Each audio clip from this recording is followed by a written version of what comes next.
All right, hello guitar students. Today we are going to talk about scales, why they're important, how we build them, all that kind of great stuff. So first of all, let's start off with what a scale is. We've played scales before. You've played a C scale and a G scale, but let's talk about what it actually is and why it matters. So first of all, what a scale is it's kind of like a word bank of notes that you're going to use. It's a collection of notes that go together in some way. How do they go together? Well, we'll talk about the mechanics of it in a moment, but the more important reason maybe is as it relates to a key. If we use that term, I could say I'm playing in the key of C or in the key of G. You might hear that terminology. We've played songs in the key of G and in the key of C.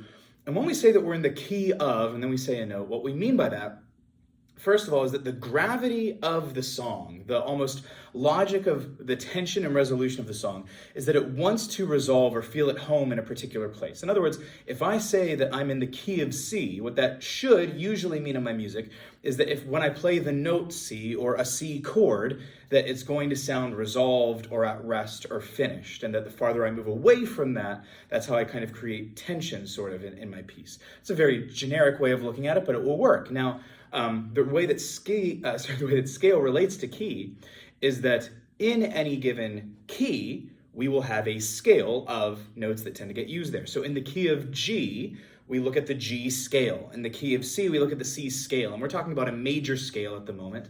There is also a minor scale. There's lots of other scales too, but we're not concerned with those right now. We're concerned with the major scale, which is a sound that you've probably heard and grown up with, the do, re, mi, fa, sol, la, ti, do. You recognize that sound. That's what we mean by scale. But so if I were to say that I'm in the key of G and using a G scale, what that means is that if I look at the notes in my G scale, those are for the most part going to be the notes that I choose to use in my composition, the notes you'll see in the chords, the notes you'll see in the melody, and that while yes, you can throw in notes that aren't part of that scale, they usually have a very specific job and reason that they're there that serves the notes that are in the scale. Anyway, so that's kind of why we overall care about them. Now, how do we build them? We're going to do some other stuff with them too, but how do we build them? Well, you may remember back to probably a 4th or 5th grade, maybe 6th or 7th grade, you probably learned this multiple times, music class that you took where you learned the pattern whole, whole, half, whole, whole, whole, half. There's another H here, but I know there's a glare on it. You can just take my word on it. If you remember that pattern at all, whole, whole, half, whole, whole, whole, half, or WWH, WWWH, that is our pattern for whole steps and half steps, which is basically the mechanics of how we build a scale. So there's 7 individual notes in a scale, and then we restart them. I've marked them here 1, 2, 3, 4, 5, 6, 7, and then after I get back, or after I go to 7, I'll be back to an 8th note, but it's going to be the same note, the same letter name as my first note. So there's only 7 distinct notes. And what I do here is I'm going to go up a whole step, up a whole step, up a half step. But first we should talk about what is a whole step and a half step. A whole step is basically on the guitar where you would move up 2 frets from wherever you are, or from wherever you started rather. And a half step is going to be where you move up simply 1 fret. I've got a diagram right down here of just the bottom 3 strings of the guitar. We don't need the whole thing, this will be enough. But if you were to take a look, for example, at your note C, which is A string 3rd fret.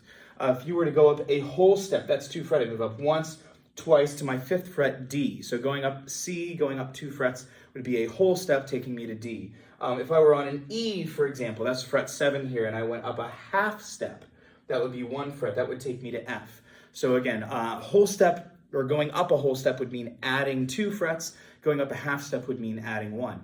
And so what we can do is we can start on literally any note on our chart, period, and we can go up a series of whole steps and half steps, and we can figure out what notes should be in our scale. Now, there's a couple important rules we need to look at with a scale first.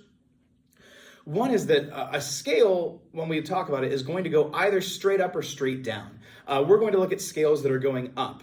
There's nothing really different going down. If I were to build a scale going down, I would reverse this order, but typically you think of it going up and then you would just write it going down if you needed to. But anyway, we go in one direction. We don't skip any letters. In other words, if you have a C, the next note needs to be a D. If you have a D, the next note needs to be an E. And then this next point kind of agrees with that. And this isn't going to make sense right away, but I'll explain an example later where it will make sense. Is that you must have one and only one of every letter name. What that means is that I can't skip over a D and have 2 E's. I can't skip over an F and have 2 G's. You get the idea. Or maybe you don't, but I'll explain it in a moment. For now, go with me. Here's what I want to do. We want to build a C scale. Now, what that means is that I want to start on the note C. Now, for this to work, you can pick any C on the guitar. So you can go to A string fret 3, E8, B1, G5, D10, wherever you want. It doesn't matter. I'm going to start here on A3.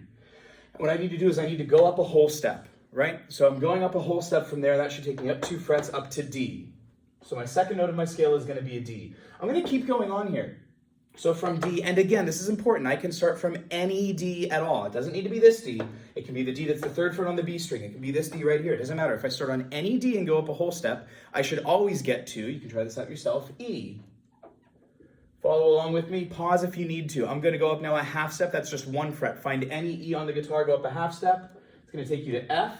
A whole step from there is going to go to G. Whole step from there to A, up to B, and now pause. So that was the 7th and last note. And as I go up a half step again, it should take me back to C. I should always end where I started. And if that's the case, I've got my C scale.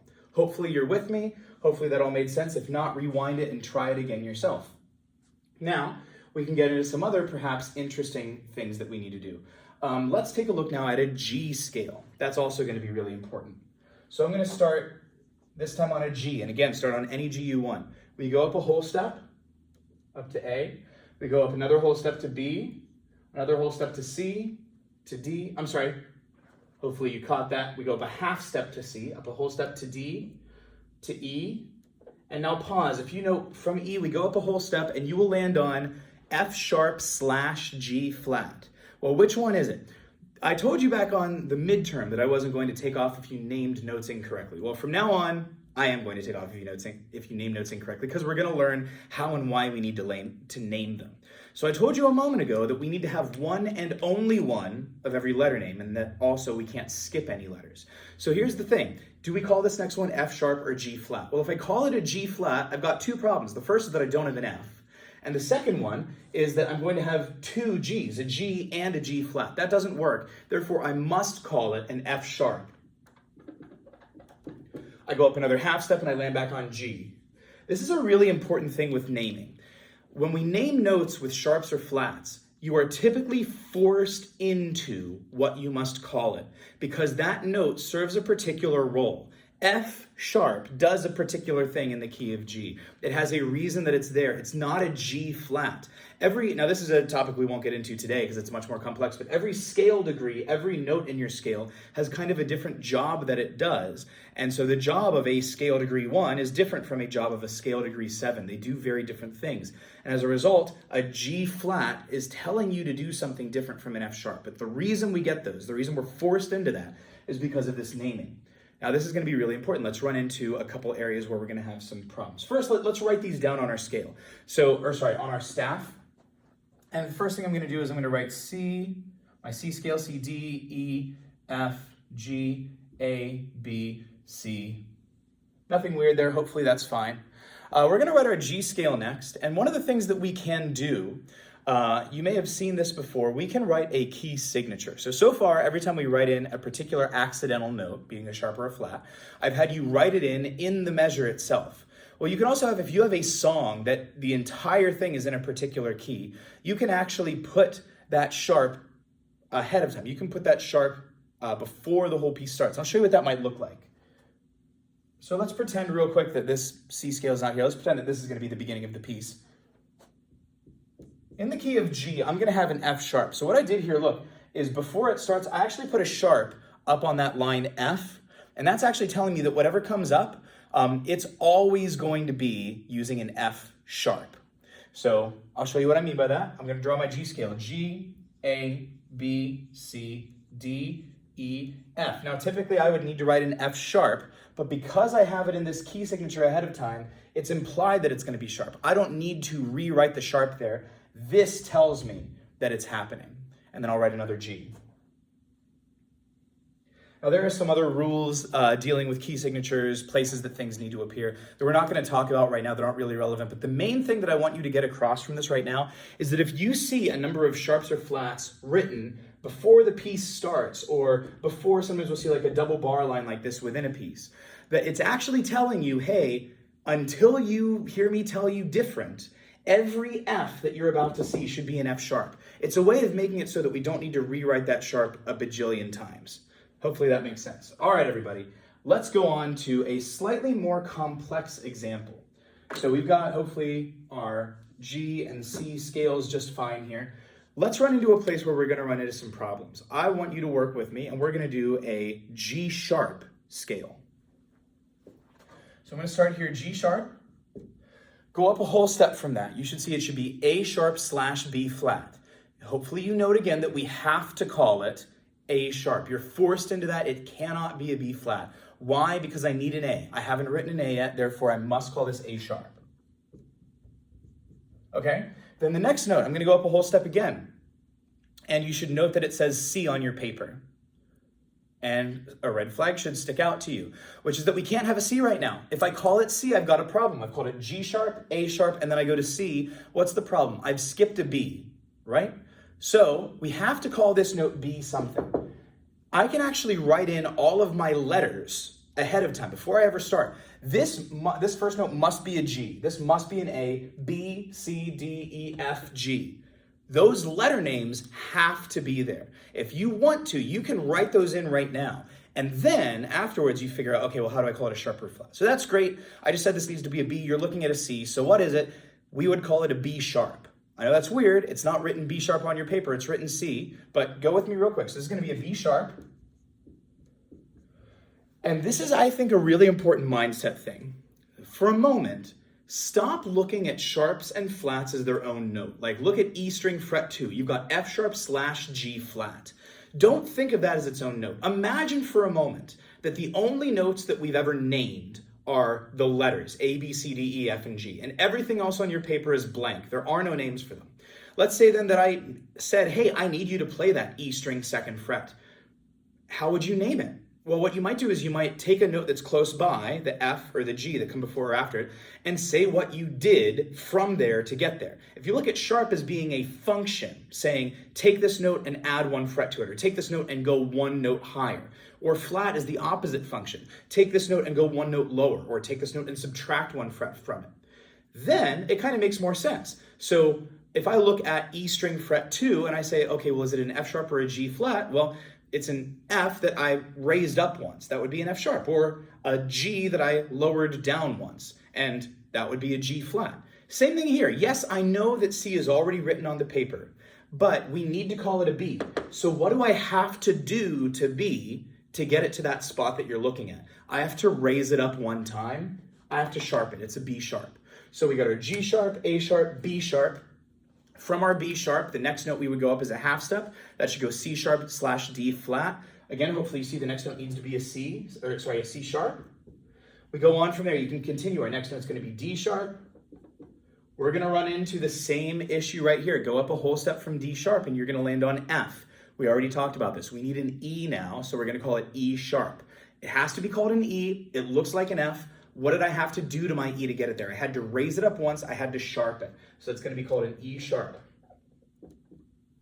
Next one. This is the coolest one, I think. All right, so we go from our F, which we've called an E sharp, and we go up a whole step, and we land on G. And we can't add that in, right? Because then we'd have a G and a G sharp, and we'd also be skipping over an F. So we have to name this in terms of F, if you like that math language. So what do?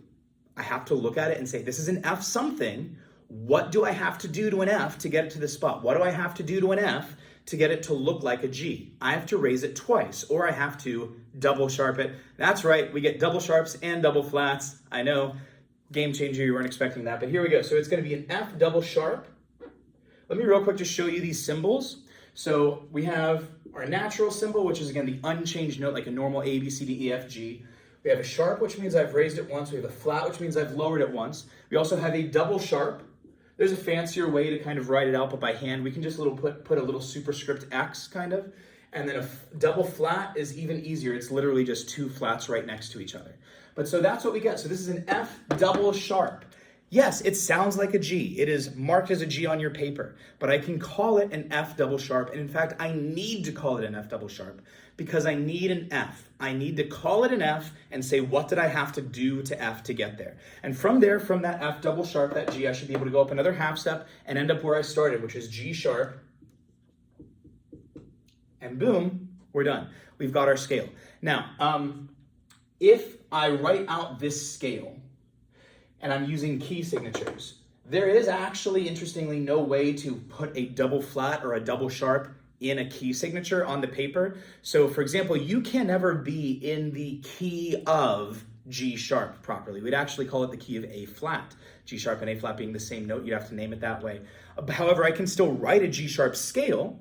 I just am required to manually put in that double sharp, if that makes sense. I can run across that. What it would look like, let's pretend, so first,